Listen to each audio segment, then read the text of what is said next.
Ngayon mga bay, tinatanggal natin yung crankcase cover ng Raider G dahil po sa may issue po tayo na nakikita dito sa panggilid natin, yung tinatawag na clutch damper.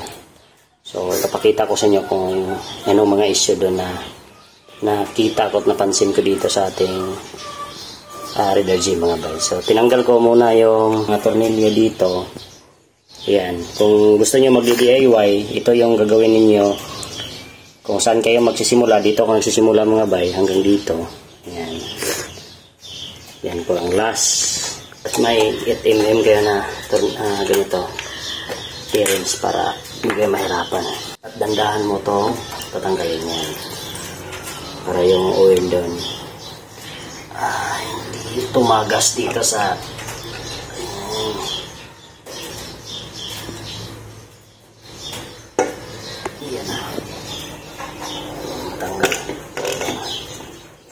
kikita nyo dito sa loob mga bay. Ito yung dahilan na papalit-palit ako ng oil dati. So papalinisan ko to pagkabit sa ating 54mm. So stock pa po to. Katapos palitan natin ng 54mm, palinisan natin to para mas maganda tignan. Ito bagong lining to, bago na to. At itong clutch damper, ito yung sinasabi ko sa inyo na may issue to. So makikita niyo yun na may issue talaga yan.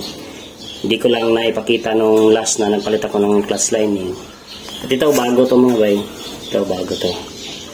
Ito mga bay, dapat pagtanggalin nyo, kita nyo itong guhit. Dapat yan, naka-align yan dito mga bay. So hindi kayo huwag ninyo itong kaligtaan na mabaliktad or ganyan ang mga posisyon. Wala talaga yung mangyayari. Yung bearing, tatanggalin natin. Yan. Kung tanggal tayo dyan ngayon, papakita ko sa inyo. Ito yung bago nating tools na ginagamit. Ito, binili ko lang to sa Shopee. Ito lang yung kanyang light. Ang tawag dito sa battery siguro to. So, tinatawag ito is impact tools na pangtanggal ng mga ganito mga bay. Pag wala kang impact, yan, hirapan ka magtanggal yan mga bay. So, unahin nyo nito, tanggalin.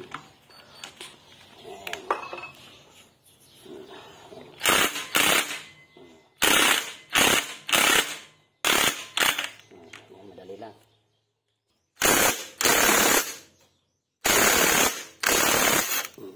Madali lang tanggalin, di ba? Dapat may nakikita nyo ganitong klase, mas malapat dito mga bay, mas plain. Kaya ito yung pagbalik dyan talaga yan sa posisyon. Huwag ninyo itong baliktarin. Pag mabaliktad to siguradong at maluwag tong, mabilis itong maluwag. Ito rin. Yung spacer, tignan niyo yung spacer ito. Parang may yung dito malalim. Dapat ganyan yung posisyon. Ito. Ito. Bago to mga bay. Yan, bago to. Yan dito sa loob may washer dyan. Hindi makikita yan. Hindi yan matatanggal kaya isabay na lang natin. So pagka tanggal nyo dito isabay nyo ito mga bay, pihitin. Ayan. Ganyan o. Ganyan. O, diba? Madali lang tanggal. Ito na lang kunin ko. Ayan. Ito na lang yung kunin natin. Grabe ang init. Yan, ito na lang kunin natin kasi wala naman. Oh, bago tong mga lining natin, tingnan nyo. Pang Raider G talaga ito mga bay. In-order ko ito sa Shopee ng halagang 1,200 plus. Kaya range to yan in-order. So, ito yung sinasabi ko na issue. Yan, diba? Oh, umaalog. Yan ang hindi ko nagustuhan dito mga bay. Kasi umaalog siya. Sabi, di ba? Marinig naman ninyo. Ito yung lumuluwag dito mga bay ito. Ito yung lumuluwag isa. Uy, naligtaan pala. May spacer pala dito sa loob mga bay. Baka makalimutan nyo itong spacer dito sa loob. Dapat hindi nyo makalimutan to. Okay. Oh. So, may ni-repair na ako. Yung bago kong bili na kasabay nito.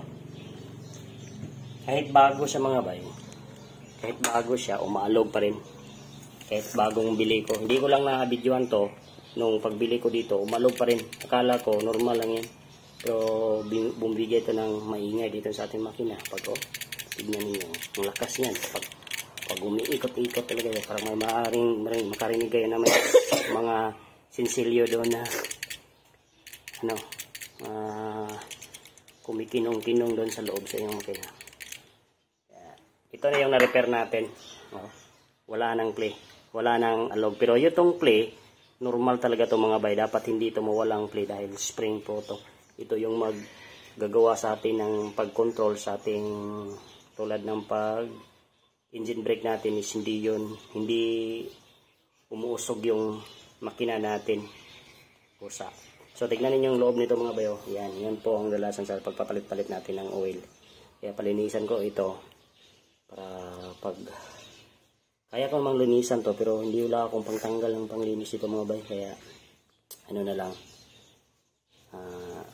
Pero subukan ko itong i-DIY mga bay na linisan. Matanggal naman, siguro. Subukan ko lang itong linisan ngayon mga bay. So, babalikan ko kayo mamaya. Ngayon mga bay, palitan natin to. Ibalik natin itong bago nating bilhin na kasabay dito sa ating bilhin na clutch lining. Patanggalin natin to. Kasi ito mga bay, itong pagbili natin, pagtanggal ko dito, wala palang kulang to ng isa mga bay. Ito. Tignan natin. Tignan ninyo. Yan. Laglag na yung mga bearing. Ito yung sinasabi ko sa inyo na kulang. Itong spring. Ito, tama to mga bay. Yan. Tama yan. Tama tong spring. Pero dito wala. Pagbili ko dito, pag bukas ko, hindi ko na napakita mga bay. Kulang yung isa.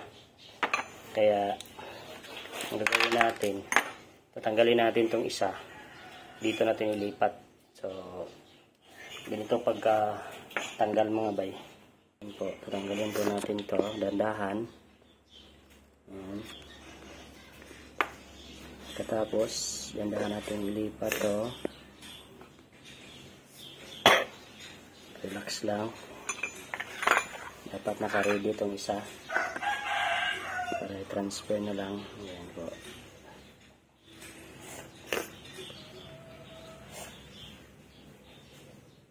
Yeah. Yan, dandahan.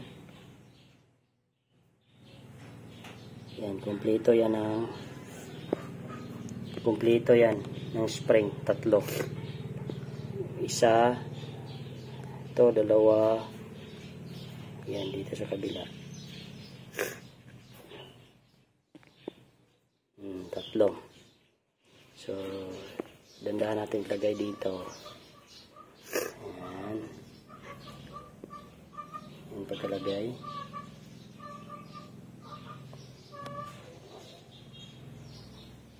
Ayan. Pagkatapos, tingnan natin kung saan yung mas maganda. Ito yung mas maganda. Yan mga bay. So, lagay natin ng dandahan.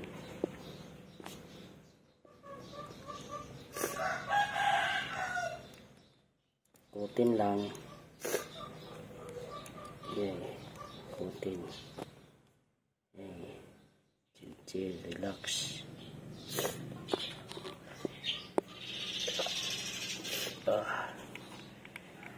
Ito ang pinakamahirap talaga mga bay. Dito na portion yan.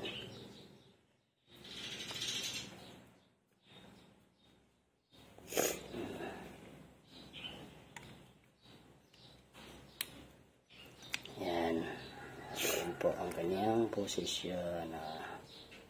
Diba? Mabilis lang. Basta may teknika. Ito mga bay, hanapan ko to ng ganito para magagamit ko to sa yung isang motor na nabili natin. Ito bago rin. Ayan, tignan nyo mukha bago. Ito mga bay, nalinisan natin pero kunti lang yung nakukuha natin pero maliit pa man yung mga nandito na nakalagay na mga tawag nito, carbon ba term dito. Hindi na matanggal yung iba, kaya okay na to. May screener naman, nalinisan natin yung screener. Ito. Ibalik na natin yung screener. So okay na yan mga bay, so ibalik na natin. Mga bay, kita niyo yung guide, yung dalawa. para hindi kayo mahirapan, ito yung titignan nyo, yung guhit. Yung guhit na yan is direksyon talaga yan dito mga bay. Kaya yung ito mga bay. So ito yung papasok dapat. Ito yun. Yan. At isabay nito. Pihitin nyo to ng konti. Yan ang isang bises. Yun yan.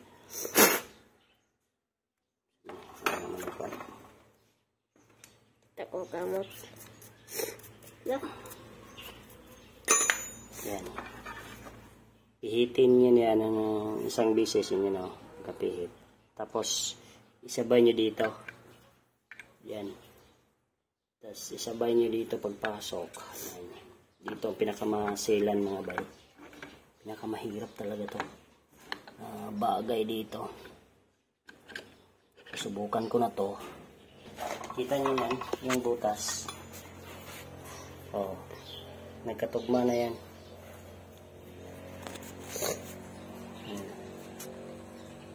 May katugma na. So, diretso na yan mga bay. Papasok na yan. Yan po. Dapat nakasabay. Huwag idiretso pag matigas. Dapat alalayan lang. Yan. Naipit akong kamot. Yan. Yan ang problema. Dito natanggal. Yan ang problema mga bay. Balik natin konti. Ito yung pinakamahirap. Natanggal. Dapat dito. Tanggal tayo. Ito yung hindi ko na. Yan, sira.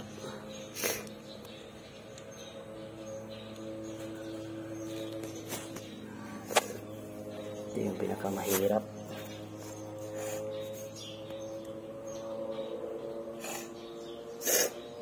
Dapat yung spray. Yan, nalaglag na. Nalaglag na yung isa. Dito na part mga bay, ito talagang pinakamahirap.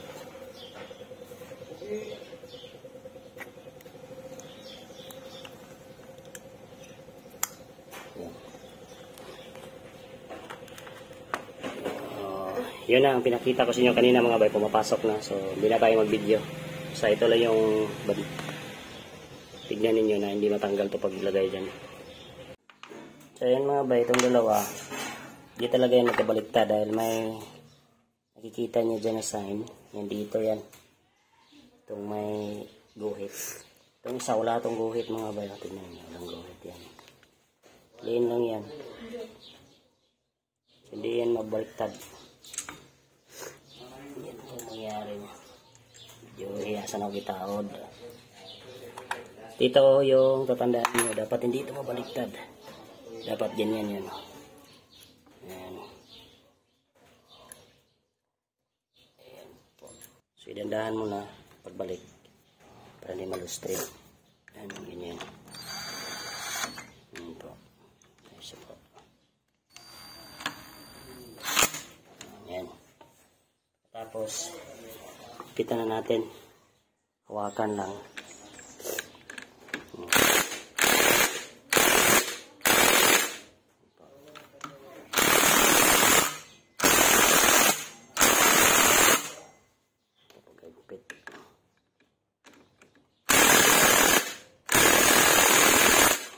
Impact lang yung gagamitin natin pagpipit dito.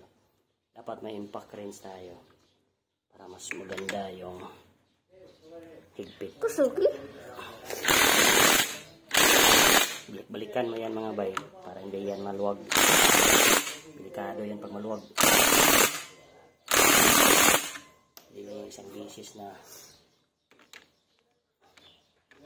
para sigurado. So, yan. So, okay na mga bay. So, ito lang yung isyo. Maingay ito mga bay. Yeah.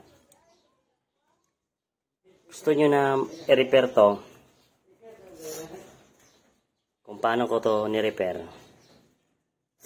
Pukpukin nyo lang ito ng martilyo mga bay dito.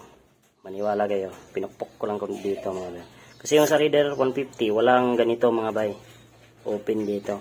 Kaya sa atin meron. Kaya may choice tayo na pwede natin yan ibaba. Pupukin lang ng martilyo dandahan. Ang sinasabi ko niya para maniwala kayo kung paano ko ito ni-repair. Pinukpok ko lang ng martilyo dito yung mga dito. Nakikita nyo. Ito yung unahin natin. Yan o. Yan yan.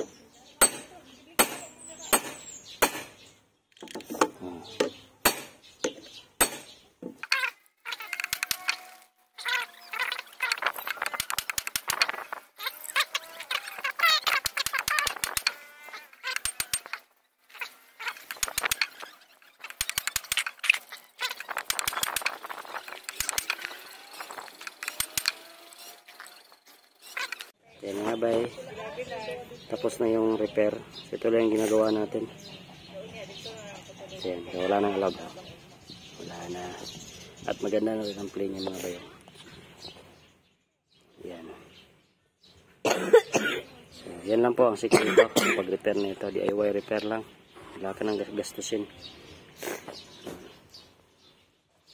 Normal lang ito mga bay na may ganitong play. Dahil spring po yung ating damper. Uban dito rubber, ito spring. Yan. So maniwala na kayo kung paano natin ni-repair. Yun lang.